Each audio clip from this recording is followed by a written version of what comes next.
Hey everyone, welcome to our video about biogeochemical cycles. Take a deep breath in. When you inhaled some oxygen, and it is possible that the oxygen you just inhaled into your lungs is some of the same atoms of oxygen that some dinosaurs inhaled millions of years ago. Wow, how could that happen? Well, all the matter that's on our Earth is neither created nor destroyed, but it is recycled within and between different ecosystems through these things called biogeochemical cycles. If you take that word biogeochemical cycle, it's a breakdown of the words bio for biological, meaning having to do with living things, geo for geological, having to do with rocks and that part of the world. And then chemical is, the chemical elements and atoms. So biogeochemical is a big word that's just a breakdown of biological, geological, and chemical cycling of different materials because matter is recycled. It's not created or destroyed, it's just recycled. For that reason, you could be breathing in some atoms of oxygen that dinosaurs breathed in.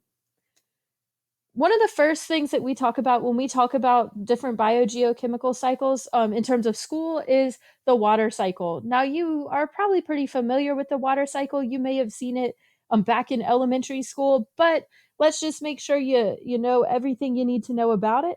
All living things do require water in order to survive. Water has a lot of different properties that help with life here on Earth, things like adhesion and cohesion and a high specific heat capacity and the fact that it's polar and it does hydrogen bonds.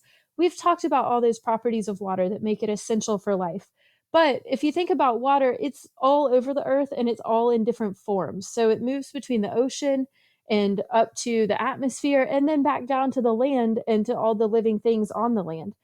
Some of the ways it moves out of the ocean are through evaporation, and then when plants suck the water into them and then they release them through their leaves, that's transpiration that goes up, and then there's condensation in the clouds, and then precipitation. There's many different ways that precipitation can happen. We usually think of rain, but then runoff water eventually leads that water back to the ocean. So a single drop of water can kind of go through this cycle many times over millions and millions of years.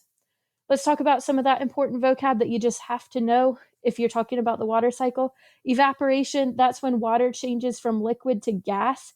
Basically, that happens when it's pretty warm outside and the sun causes water to evaporate from lakes and oceans and rivers that goes up into the atmosphere. Transpiration is also water going up into the atmosphere, and it's kind of like evaporation, but it takes place through plant leaves. So remember from water, when we talked about our plants, we said water goes in the roots, up the stems, and out through the leaves through transpiration. Between evaporation and transpiration, that's a lot of water going up into the atmosphere. And when it gets there, it goes through condensation. So that's when the water vapor condenses and forms a cloud. And there are many different types of clouds, which you might remember from earth science. But eventually, what's going to happen with those clouds is that there is going to be precipitation coming from them. That's when water falls back down to earth. It can be as rain, that's the most common, but we can also get snow, sleet, and hail. So you're going to be able to see precipitation throughout the different year in different forms in this area.